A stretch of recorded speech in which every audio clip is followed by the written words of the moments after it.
for this wonderful and blessed opportunity to stand in the place where preaching happens. Move in this place as only you can in Jesus' name.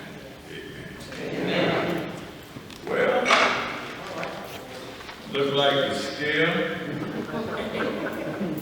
the coronavirus and the YPD retreat has almost wiped us out this morning. All they say. Amen. But God is still present. But this has been a hectic primary season. The presidential hopefuls vying for everybody's support. Some of them have even held rallies and town hall meetings at the Senate. They've sent surrogates and representatives to the church, wanting you to declare your support for their candidate. We got to be careful. Amen. Because we all know what happened last year when 45 invited those black preachers to the White House. It was a total mess.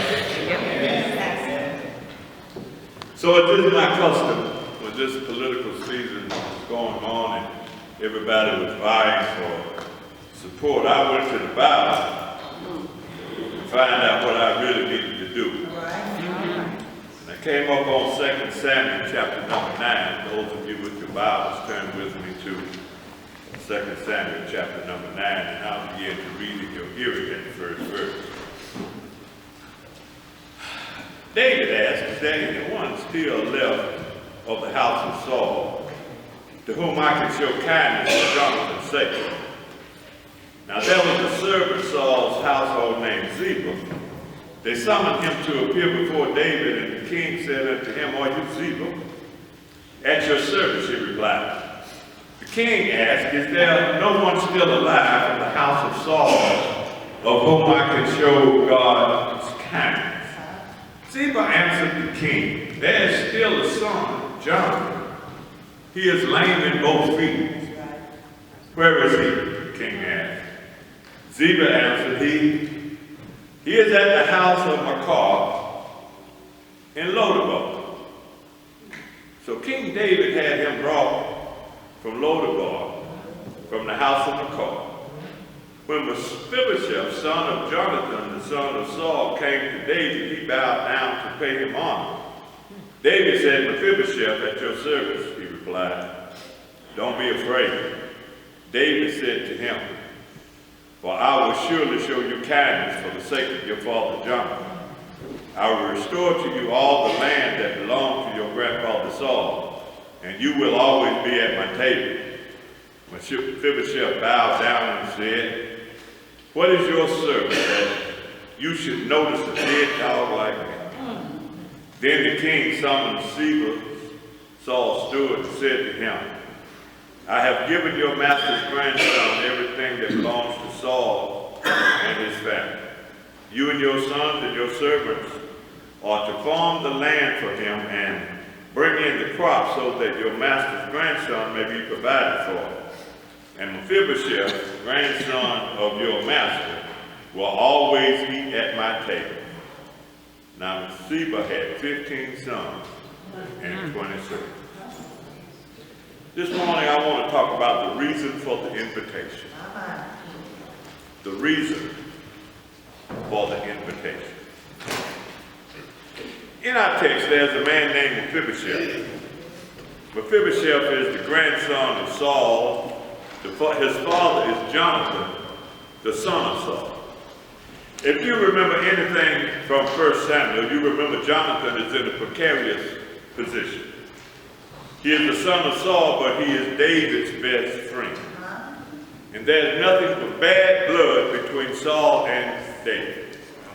Saul is mad and envious of David, so he wants him dead.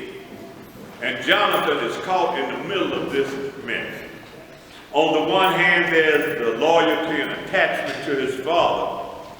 On the other hand, there is the affection for his friend. So Jonathan is caught in the middle between his father and his best friend. When we get to 2 Samuel, Saul is dead, Jonathan is dead, and David has risen to become king of Israel.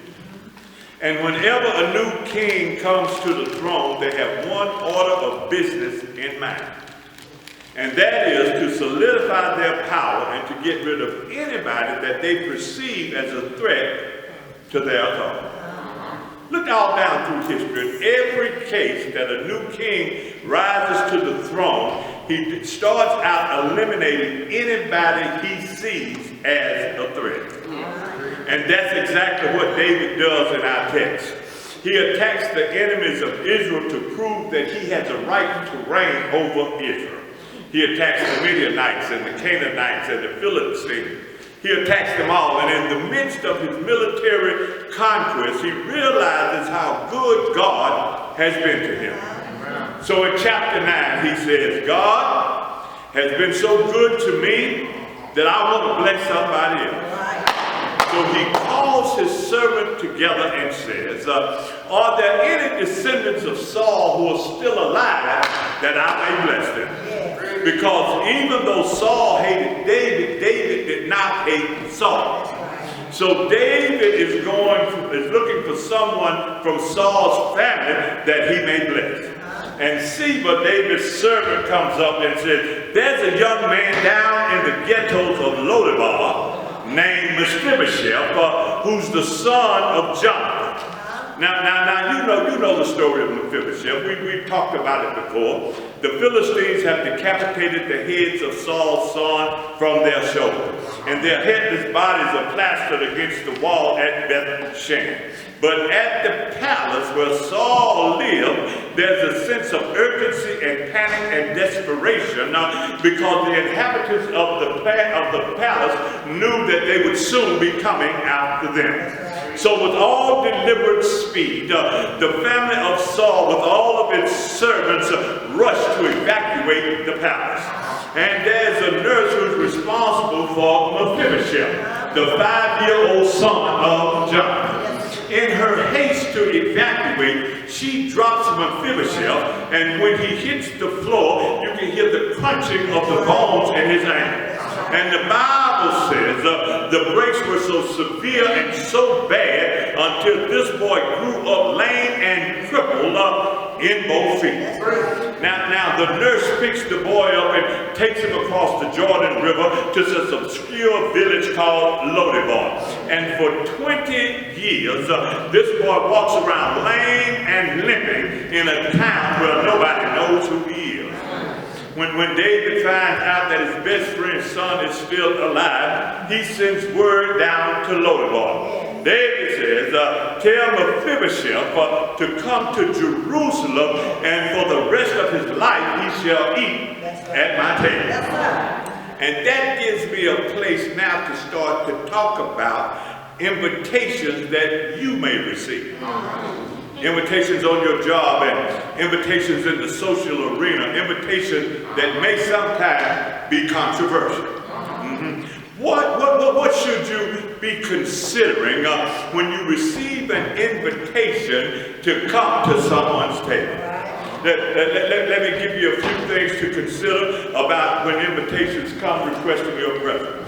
Number one, you have to consider whether it is productive. Somebody say productive.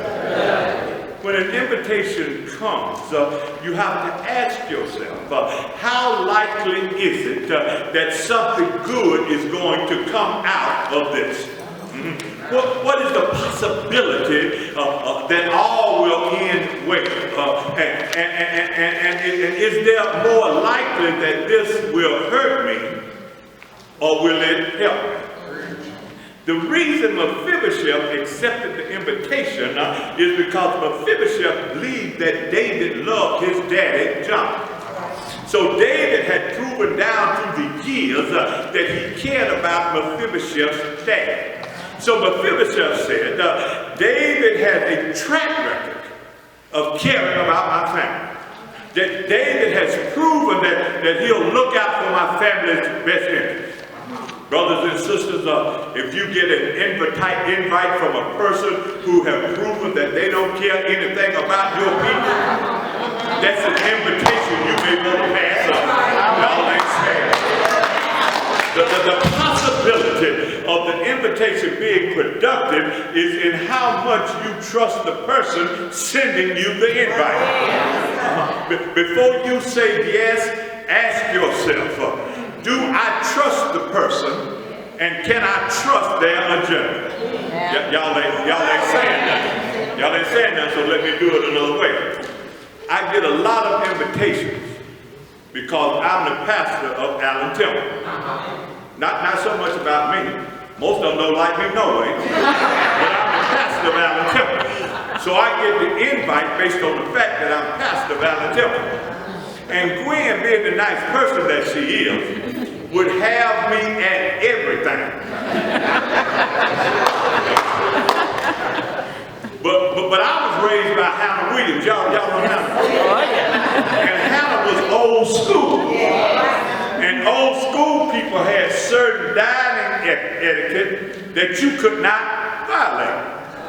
Now, new school folk, they don't have it, but old school folk had rules. Old school dining etiquette said, you don't eat the big piece of chicken.